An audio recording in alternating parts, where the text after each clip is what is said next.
السلام علیکم ناظرین ہماری آج کی ویڈیو کا ٹاپک ہے نبی کریم صلی اللہ علیہ وآلہ وسلم کی خاطر سگے باپ کو ٹھکرانے والا معصوم بچہ، ایمانی کیفیت اور زید بن حارث۔ ان کی کیا بات کیجئے کہ زمانے کی گردشوں نے غلام کر دیا۔ اپنی بستی کے سردار کا بیٹا اغوا ہو کر فروخت ہوا اور غلام کہلایا۔ بستیوں اور شہروں کا سفر طے کرتا مکہ میں آیا، فروخت ہوا اور ام المومنین ختیجہ نے خرید لیا۔ زید اب ام المومنین کے غلام تھے، جنہوں نے آپ کا ہاتھ سرور کونین صلی اللہ علیہ وآلہ وسلم کے ہاتھ میں دے دیا۔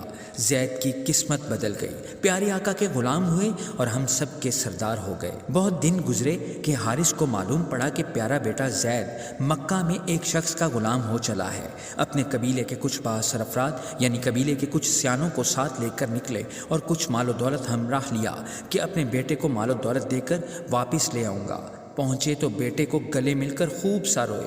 بیٹے نے بھی برسوں کی جدائیاں برداشت کی تھی، سو خون سے خون ملا تو جدائیوں کے ملال سے ابل پڑا اور آنکھوں کے راستے بہہ نکلا۔ جب کچھ دیر میں فرقتوں کو قرار آیا، دل سنبھلا اور آنکھوں کی برسات رک گئی تو بیٹے کو کہا کہ میں تم کو لینے آیا ہوں۔ تو وہی بیٹا کہ جو ابھی بلک بلک کے رویا تھا، اس نے صاف منع کر دیا۔ باپ نے حیران ہو کر صاحب مکان کی طرف نگاہ کی کہ دیکھیے یہ میرا بیٹا ہے، جو آپ کا مال و متال خرچ ہوا میں آپ کو دیتا ہوں، اور اگر کوئی مزید شرط ہے تو میں پوری کرتا ہوں، اسے میرے حوالے کر دیجئے۔ بنی ہاشم کے چراغ صلی اللہ علیہ وآلہ وسلم نے بہت نرم سے لہجے میں یہ کہا کہ یہ آپ کا بیٹا ہے، آپ کو اجازت ہے، اسے لے جائیے، لیکن اس سے پوچھ لیجئے کہ اس کی منشا کیا ہے۔ حارث پھر اپنے بیٹے کی طرف متوجہ ہوا، دوبارہ جو پوچھا تو وہی جواب تھا کہ میں جناب محمد کے ساتھ رہوں گا۔ باپ کے لیے بہت عجیب منظر تھا، اور شاید آسمان نے بھی ایسا کوئی منظر نہ دیکھا ہوگا کہ محبتوں سے اور قربتوں سے جدائیاں عزیز تر ہو گئیں۔ کیا سبب ہوا؟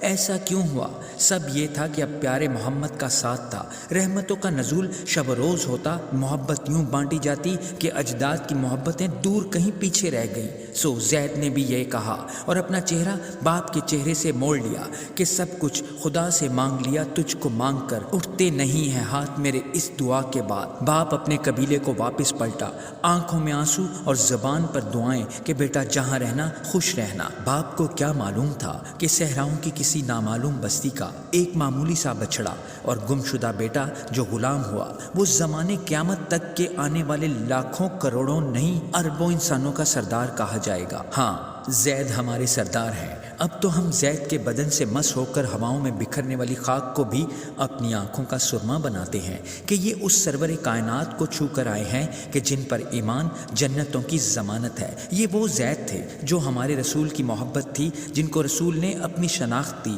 جنہیں زید بن محمد کہا گیا، جن کو اپنا بیٹا بنایا اور ان کے بیٹے اسامہ کو بھی اپنی محبت بنایا۔ زید جس نے اپنا خاندان چھوڑا، وہ کیوں کر پیچھے رہتے، سو اولین مسلمانوں میں سے ہوئے۔ ان چار حضرات کے مسلمان ہونے کے بعد رسول مکرم و معظم نے دعوت دین کا دائرہ وسیع کرنا شروع کیا اور فردن فردن مکے کے صالح تباہ افراد کو اسلام کی دعوت دینا شروع کی۔ لیکن یہ سب کچھ بہت کھلے طور پر نہیں ہو رہا تھا، بلکہ خفیہ خفیہ دعوت کا کام جاری تھا۔